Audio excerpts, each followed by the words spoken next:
and welcome to the latest episode of Inside 340B Report. My name is Shannon Young, and I'm an associate editor and senior writer for 340B Report. And I'm joined today by Will Newton, who's also an associate editor and senior writer, and Bella Czajkowski, who is a correspondent for us. Will, Bella, want to say hello? Hey, everyone. Looking forward to this podcast. Hi, everyone. So today's podcast, we're going to focus on what is the hottest topic right now in 340B world. It's the J&J rebate and all of the fallout surrounding that. We're going to get into some of the conversations and the debates that are happening around that issue. We're also going to get into potential litigation issues. And then we're going to pivot a little bit and give you a little preview of what we're keeping our eye on ahead of the upcoming elections. So with that, we're going to dive in. So this week, Bella was at a conference in New York City, where 340B was a topic du jour. Bella, do you want to tell us a little bit about what you heard at the Association for Value-Based Care Cancer Care Annual Summit? Yeah, of course. Thanks, Shannon. I attended the conference this week in New York with Ted, and I heard from a lot of really actually quite influential speakers about healthcare policy in 2024 and beyond. And many of them touched on 340B. It's obviously a topic on a lot of people's minds. And one especially interesting panel had Joe Grogan as a former senior official of the Trump administration. And he said that he thinks that 340B, the program, needs to be reformed, and mentioned very briefly the possibility of, maybe a rebate model as opposed to the current discount model. He said that he thinks the biggest issues are, of course, diversion and not just duplicate, but maybe even triple discounts, triple dipping on discounts in the 340B program. And he doesn't think that there's necessarily like a way to dial back the number of covered entities that are in the program or eligible for the program, but he thinks that those types of diversion or discounts will be a policy priority for whoever the next administration is. However, he doesn't think 340B policy is going to necessarily be a standalone issue. He thinks it'll be wrapped up in some kind of drug pricing bill that we expect to see at the end of 2025, early 2026. And of course, this issue has drawn a lot of focus for the IRA and its ties there with the Inflation Reduction Act. So Bella, did he comment on that at all? Yeah, so he did talk about the Inflation Reduction Act, sort of in tandem with the 340B program, and expanded on how he thought the Inflation Reduction Act would cause a lot of havoc, he said, in the Medicare reimbursement space, but that it's actually been worse than he expected. And I know, Will, you've done some reporting on that. Grogan is probably not the most favorite, sympathetic to the IRA, but can you tell us a little bit about what you've learned as of late? Yeah, definitely. And as you said, I think it's important to note that Grogan offers one very specific opinion and view of the 340B program, much more so from a manufacturer side. But his sort of concerns with the IRA and its intersection with 340B have really been echoed across 340B stakeholders, from covered entities and manufacturers. And sort of at the conference you're at, the conferences I've been at, it's often really talked about as sort of a ticking time bomb of something that has a lot of uncertainty and could really reshape the 340B program when the Medicare drug price negotiations take effect in 2026. So as we know, Medicare under the IRA is allowed to negotiate drug prices for certain high cost drugs. Starting with 10 drugs in 2026, they're going to add new drugs each additional year. And the 340B IRA conflict really boils down to the statute requires manufacturers to offer 340B covered entities the lower of either the negotiated price, also known as the MFP, or the 340B ceiling price. The statute also says that manufacturers cannot be forced to offer discounts on both So they only have to offer the lower of the negotiated price and the 340B price. And so, Will, can you talk a little bit more about the implications here between the IRA and 340B? Yeah, so there's really two big buckets of major implications. The first one, which is something we know is going to happen for certain, is that 340B savings are going to go down. And the reason for that is anytime that the negotiated MFP is lower than the 340B ceiling price, covered entities are going to purchase the drug at that lower price, which means that there will be no 340B savings associated with that transaction. It's also important to keep in mind that the drugs that Medicare is negotiating the price for are some of the highest cost drugs, which are often associated with the largest spread between the 340B price and the insurer price. So that will lead to some 340B savings loss, and a lot of that will depend on the payer mix and sort of what types of 340B drugs each provider actually prescribes. The second really important thing is that there's a ton of uncertainty into how the IRA is actually going to be implemented. So CMS, the Centers for Medicaid and Medicare Service, which is responsible for actually implementing the IRA, has basically just completely cleansed its hands and said it's not going to assume any responsibility for identifying which claims are 340B eligible, where the negotiated price would come in, nor is it going to assume any responsibility for ensuring that there are no duplicate discounts of where manufacturers are forced to provide both the negotiated price and the 340B price. And so CMS has basically just said, you know what, manufacturers and covered entities, you guys figure this out yourselves. As we kind of all know from reporting, manufacturers and covered entities don't exactly get along the best when it comes to 340B matters. And both of them have, in fact, representatives of providers and manufacturers have really criticized CMS's inaction, both in comments they've made to us and also in public comments they've made and comments they've made on CMS guidance. So there's a lot of criticism and a lot of uncertainty here. So, Will, let me ask you then, like, how are covered entities and manufacturers going to work this out if CMS is sort of hasn't stepped up to the plate? Yeah, so that's the $1 million question that we don't really know the answer to. But what we've sort of been seeing so far is that because manufacturers are the ones that have to offer up the negotiated MFP, they're also the ones that have to give 340B discounts. So in conversations I've had with different stakeholders and going to a drug industry conference, the sort of consensus that's emerging there is that they feel that the onus is sort of on them to figure out how to comply with this. And so they've started to kind of develop their own models that a lot of people would argue are pretty manufacturer friendly. So one requirement, or one thing that CMS has said in its guidance, is that manufacturers can offer the negotiated price through a rebate, meaning that any provider that is purchasing one of the negotiated prices would purchase it for the full price and then get a rebate from that manufacturer within 14 days.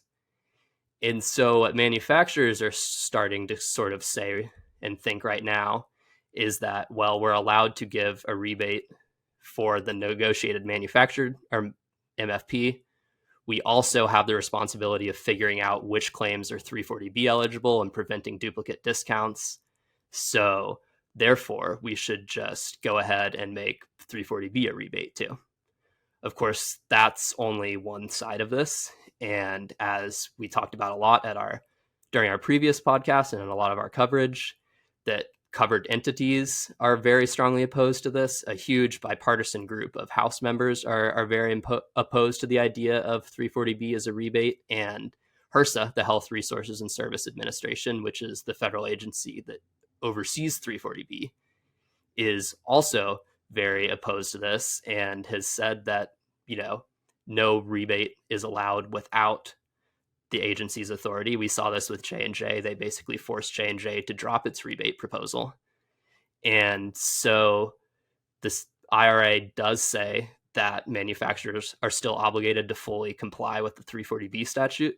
So there's really a ton of uncertainty here, and this is very much a battle that's still being played out. And Shannon, I know you've done some recent reporting on some of the reactions that covered entities and others have had to the rebate fallout and the IRA connection. Yeah, so not surprisingly, covered entities have been very vocal on this issue. They've also been really quick to point out that the two drugs that J&J wanted to move to the rebate model were the two drugs, or were among the two drugs named for the Medicare drug price negotiations under the IRA. And they've said, well, that's an interesting coincidence. But yeah, we've seen a lot of competing op-eds that have come up in the last couple weeks. One of the more noteworthy ones we've seen came from Maureen Testoni, who's the head of 340B Health, which is a hospital lobbying organization. They represent about 1,500 340B hospitals and health systems in the U.S. And Maureen's op-ed, which was published the other day, basically said, okay, we're happy that J&J backed off of this model, but we know that the fight's not over yet. And basically put covered entities on notice, like be ready to keep fighting this issue, because we know that pharma is really keen on it. And so it's kind of, yeah, we're happy, but we're still concerned type of temperament we're hearing from covered entities. And then, we also heard from supporters of J&J's rebate proposal, Sally Pipes, who's the head of PRI, the Pacific Research Institute, which is a think tank, which has some ties to pharma with their funding. They argued that the J&J rebate model would have brought a lot of transparency to the 340B program to prevent duplicative discounts, and so to cut down on some of that double dipping that Bella and Will both talked about. And then we also saw Pharma and Bio, which are two large trade industry groups that represent biotechnology companies in the pharmaceutical industry. J&J is a member of both of those groups. They sent letters to HRSA this week, basically defending J&J's proposal.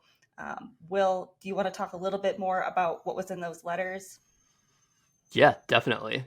So the main takeaway from Pharma and Bio's letters, which they sent to HRSA, is that they do not believe the rebate fight is over.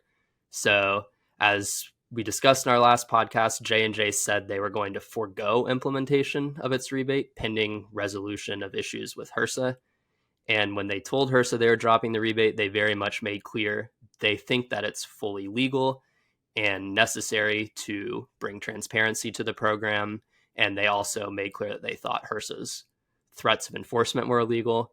Pharma and Bio's letters largely echoed those sentiments, except for they sort of talked about the idea of a rebate more broadly and sort of specified that a rebate in the 340B context was really necessary to avoid duplicate discounts and fraud. And they also made a number of specific references to the IRA and the fact that there are now additional potential for duplicate discounts between the Medicaid or Medicare negotiated price and the IRA.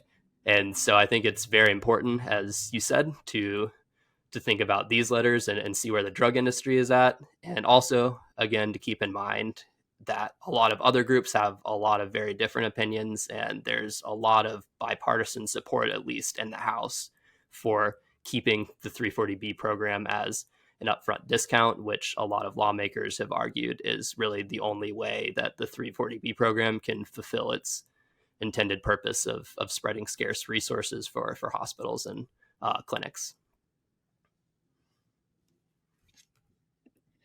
Yeah, so I'll talk a little bit more on that note about another panel that was at the conference this week, which was actually a 340B moderated panel. Ted moderated a panel about ongoing litigation, and we know there's lots of it across the country over state contract pharmacy laws, but how on the heels of that litigation, in light of this J&J rebate model that's been proposed, there's some confusion and I guess some controversy around what this means. What I learned from the panel is that a lot of providers, a lot of people in the covered entities saw the recent J&J letter as sort of the final say that they're going to do away with the rebate model and sort of throwing their hands up. But one of the attorneys on the panel from Wednesday said that he actually thinks that he read the letter to be sort of like a pre-litigation communication, and he suspects that the letter is not the final say on the J&J rebate model, and we should keep an eye out in the next few weeks. And he actually said this was Bill Sorrell, who has worked as an attorney for for some drug manufacturers in the past. He said that he would place bets on some motion in the next few weeks from J&J, some continued motion on the rebate model. I'd like to take a moment to thank our Ultra Diamond sponsors for helping to make this podcast possible. Our 2024 Ultra Diamond sponsors are AIDS Healthcare Foundation, the Alinea Group, Avita Care Solutions, Maxor, RX Paradigm, RX Strategies, and Verity Solutions. You will be learning more about our Ultra Diamond sponsors in the future, but I wanted to make sure to thank them for their leadership role in supporting 340B Report. Thanks, Bella. That's really interesting. And that's something we're going to keep our eye on in the coming weeks, on top of everything else that we've got going on here. But switching gears just a little bit, and speaking of everything that we're keeping our eye on, we're coming up on some deadlines right now for campaign finance and lobbying disclosure forms. And I know that I personally am very interested to see what's in these filings, which most of them are due by the end of the day on the 20th. But then we're also going to see a few more trickle out before the election. So there should be some really interesting nuggets in there. And we ask, our readers, our subscribers, if you see anything interesting, please let us know. We always love to hear from you. Personally, I'm going to be keeping an eye on the lobbying disclosures. We've seen record levels of 340B related lobbying in past cycles leading up to this election. And I expect that trend to continue. Not only do we have all of this interest around the J&J rebate and the IRA, but we've also seen Congress looking at this issue, and we're still hoping that we're going to see some more legislation on that front that we've all been looking forward to reading. So that's personally what I'm going to be keeping an eye on. But Will and Bella, just curious, what are your sights set on? Yes. So one thing that I'm also pretty interested in is heading into an election year and the following lame duck section. Normally, not a lot happens in Congress. Congress is particularly polarized right now, so that's likely to be the case. However, there has been a lot of 340B momentum, and there also seems to be pretty bipartisan support to do some sort of PBM transparency bill. We also saw the FTC recently start an investigation into PBMs, and that's really been kind of a hot topic. So I'm sort of curious, and we've seen this with some bills that have passed the House in the past, whether or not any sort of 340B provision or small thing related to spread pricing could find its way onto one of these PBM bills if they do actually, make any traction in this upcoming period. But mainly what I'm really looking towards is seeing who wins control of the House and Senate, because that will have some really profound implications on who controls the 340B legislative agenda during, the next congressional session, where we're really expecting to see a lot of momentum on everything from the Sustain Act to, different House, more partisan legislation related to the program. Yeah, I think Will and Shannon, you covered a lot there. I would just say, in addition to those things you mentioned, at the conference this week, I heard a lot of folks, whether from the drug manufacturer's side or hospitals, providers, that they think that 340B will be an increasingly sort of like hot topic among like average voters, and the topic that campaigns will be trying to put on the minds of average voters. Medicare, of course, is a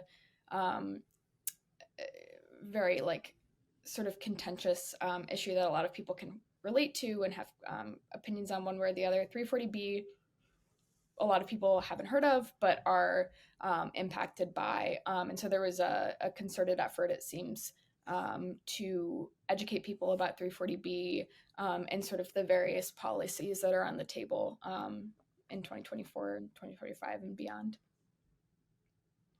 Yeah, that's super interesting as to hear that, especially because one thing that we've been covering that's been one of the more bizarre stories in the 340B world is advertising happening from dark money groups on the state level, attempting to associate the 340B program with illegal immigration and Planned Parenthood. So it seems like there have been some efforts to define 340B in a pretty false and negative way with respect to contract pharmacy access legislation.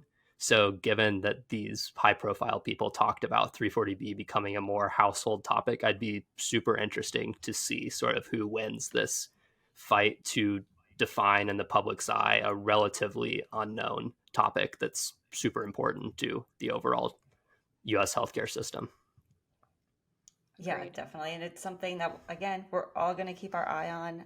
We appreciate everybody who tuned in to this week or to this edition of Inside 340B Reports podcast. I just want to note we are missing our fearless leader, Ted Slavsky, today, but we know he'll be ready for our next podcast and look forward to you tuning in then as well. 340B Report is your indispensable source for news and intelligence on the 340B program. We are pleased to offer a special discount of 25% off for first-time subscribers. Go to the subscribe tab at 340breport.com and use coupon code podcast25. I know you will find our new service to be a valuable investment. Thank you.